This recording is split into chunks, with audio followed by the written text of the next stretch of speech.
Video में हम बताएंगे characteristics of sound.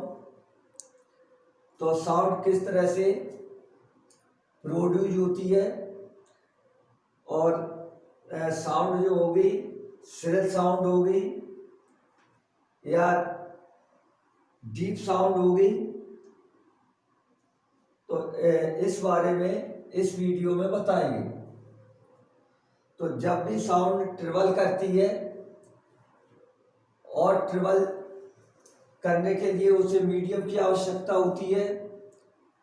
Medium, solid, liquid, gas कुछ भी हो सकता है। जहाँ पार्टिकल्स पास पास रहेंगे, डेंस रहेगा जो एरिया, वहाँ साउंड फास्टर मूव करेगी, ट्रेवल करेगी। और जहाँ पार्टिकल्स कम रहेंगे वहाँ पर साउंड स्लो मूव करेगी। तो इस तरह से हमने यहाँ पर फिगर बनाया हुआ है। साउंड ये अपनी वेव हो गई इस तरह से।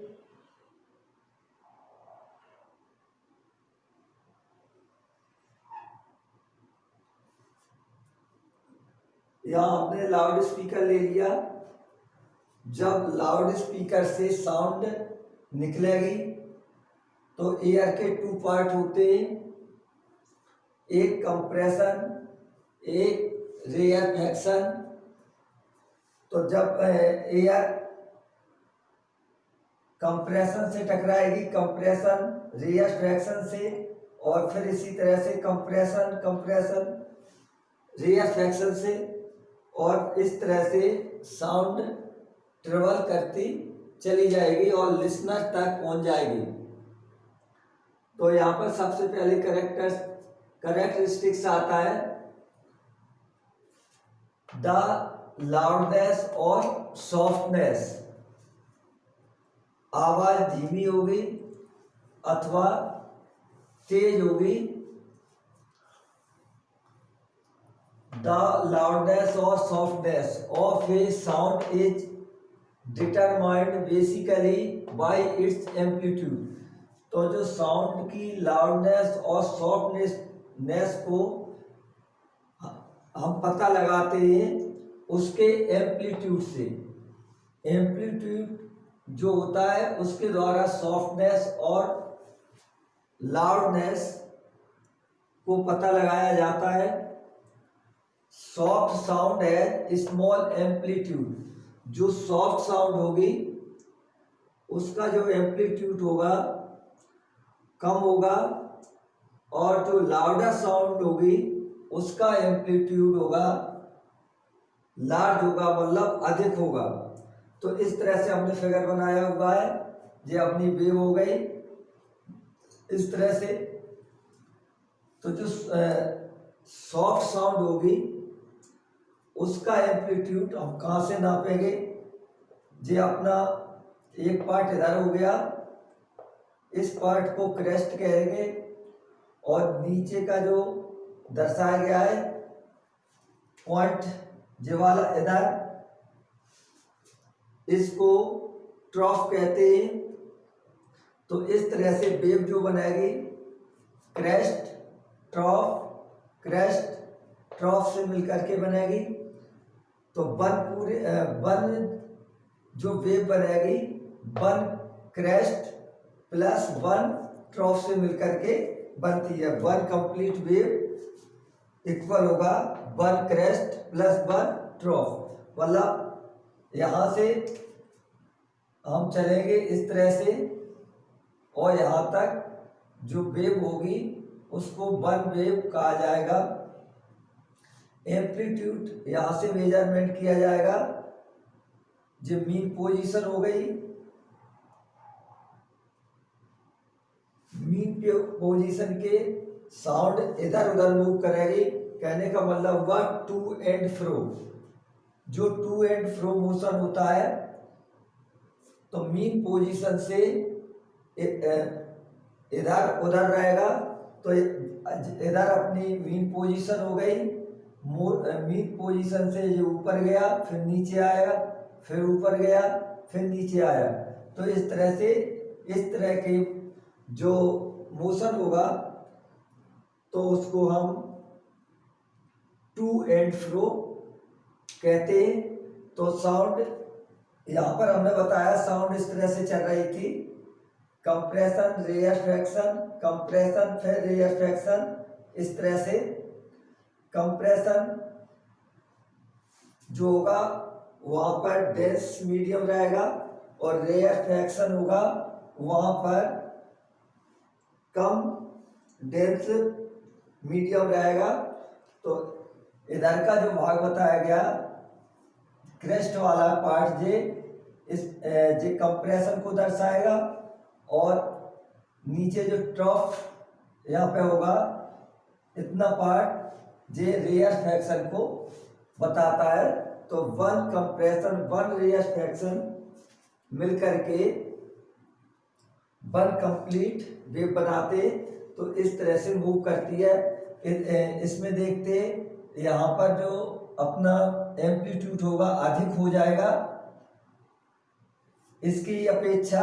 यहाँ कंपेरिजन करेंगे, इसका कंपेरिजन जब इससे करेंगे तो यहाँ की जो डिस्टेंस रहेगी मीन पोजीशन से, इस मीन पोजीशन से अधिक रहेगी।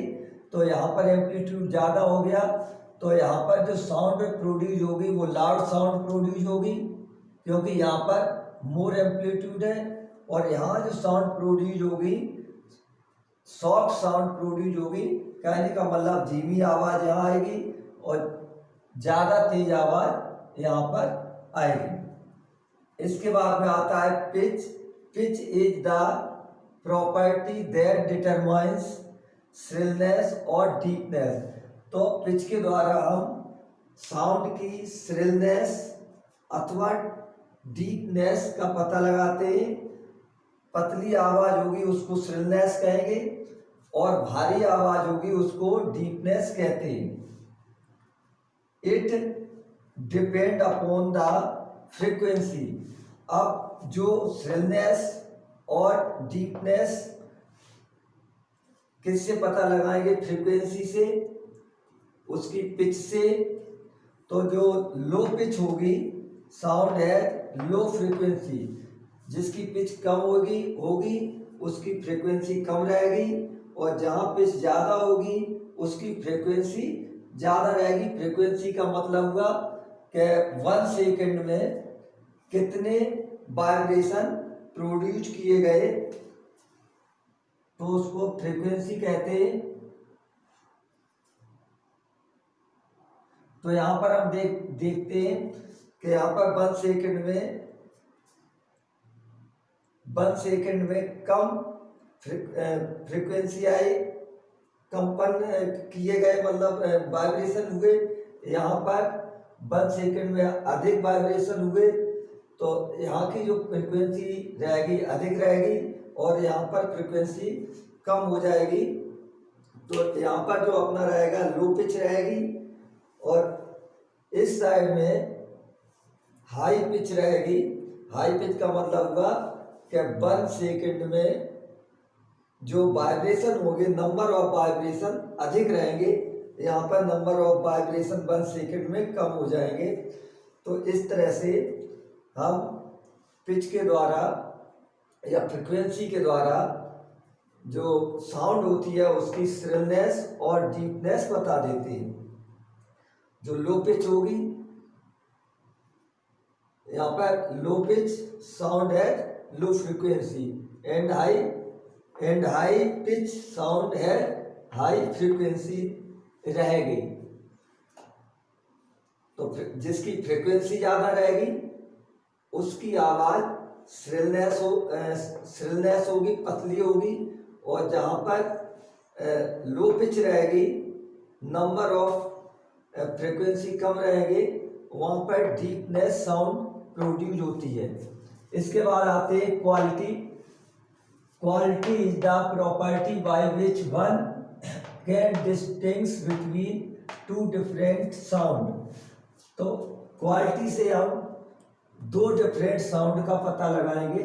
भले ही उनकी पिच और लाउडनेस सेम हो, लेकिन जो क्वालिटी है, क्वालिटी अलग अलग क्वालिटी की जो साउंड होती है उसको हम पता लगाते हैं। डिफरेंट साउंड तो या भले ही पिच उनकी इक्वल बनी रहे लेकिन उसकी क्वालिटी होगी साउंड की वो अलग होगी। इसके बाद में आता है intensity is the number of sound waves passing through 1 metre square of amplitude. 1 metre square amplitude में जितने साउंड वेव पास करते हैं उसको हम इंटेंसिटी कहते हैं। तो यही लिखा हुआ है intensity is the number of sound wave.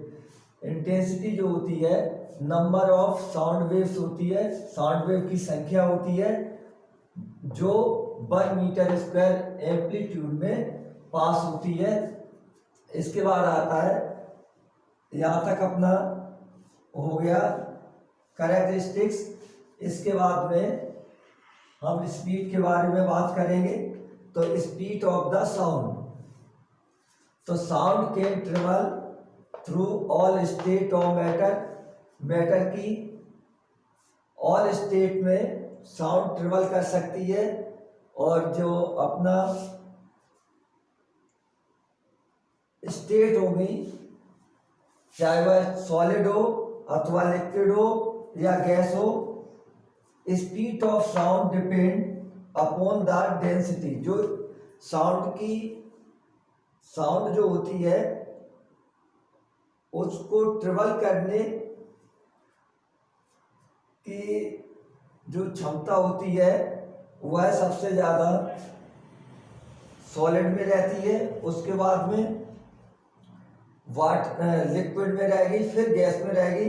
क्योंकि जो सॉलिड होता है उसके पार्टिकल्स बहुत पास होते हैं, तो पास होने से डेंसिटी इंक्रीज हो जाती है। लिक्विड के पार्टिकल्स थोड़े दूर होते हैं तो इसकी डेंसिटी सॉलिड की अपेक्षा कम हो जाती है। और गैस के पार्टिकल्स और भी दूर हो जाते हैं तो गैस की जो डेंसिटी होगी और भी कम हो जाएगी। तो इस तरह से जिसमें अधिक डेंसिटी होगी वहाँ फास्टर साउंड मूव करेगी, और जहाँ जो तुम्हारा रहेगा डेंसिटी कम हो जाएगी वहाँ पर स्लो साउंड ट्रेवल करेगी। यही लिखा हुआ है। तो upon the density of the medium. अब मीडियम हमने पहले ही बता दिया था, सॉलिड लिक्विड अथवा गैस हो सकता है। It increase with increase in density. जैसे जैसे डेंसिटी बढ़ेगी मीडियम की वैसे वैसे साउंड को जो साउंड होती है वो फास्टर ट्रेवल करेगी। इसके बाद बताते हैं इम्पोर्टेंट रिलेशंस। तो टाइम पीरियड इक्वल होता है 1 फ्रीक्वेंसी, और फ्रीक्वेंसी इक्वल हो जाएगा 1 टाइम पीरियड।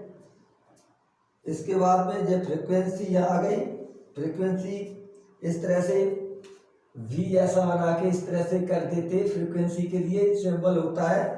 तो यहाँ पर हो जाएगा frequency equal velocity upon lambda. Lambda इस टाइप का बनता है, इसको लेमडा कहते। तो वेलोसिटी V हो गई और लेमडा वेव लेंथ हो गया, और फ्रीक्वेंसी इस तरह से निकाल लेते हैं। तो फ्रीक्वेंसी इक्वल हो गया वेलोसिटी अपॉन वेव लेंथ। अब वेव लेंथ कैसे मेजरमेंट करेंगे? वेव लेंथ की मेजरमेंट होती है यहाँ से यहाँ तक की जो डिस्टेंस होगी वो उसको हम वेव लेंथ कहते हैं। प्लीज़ मेरे चैनल को लाइक एवं सब्सक्राइब करें, बेल आइकन को जरूर दबा दें।